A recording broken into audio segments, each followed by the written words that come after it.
உள்ளோர்க்கு செல்வங்கள் சொந்தம், அது இல்லார்க்கு நல் உள்ளங்கள், சொந்தம் இல்லாத இடம் தேடி வருவான் நம் எல்லோருக்கும் தந்தை பாதாள செம்பு முருகன். இன்னைக்கு நம்ம எங்கே போக போகிறோம்னா பாதாள செம்பு முருகன் கோயிலுக்கு தான் போக போகிறோம். இது திண்டுக்கல் மாவட்டத்தில் இருக்குது. செம்பு முருகன் சிலை பார்த்தீங்கன்னா 16 அடி ஆழத்தில் இருக்குது.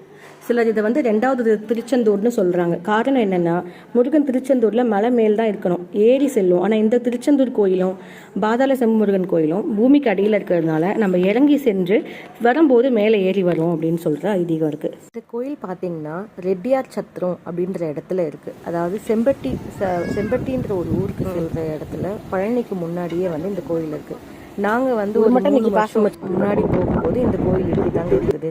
நல்லா அந்த பருத்தி தோட்டத்துக்கு நடுவில், சோள தோட்டத்துக்கு நடுவில் தாங்க இந்த கோயில் இருந்தது. கோயிலுன்ற அடையாளமே இல்லாமல் இருந்தது.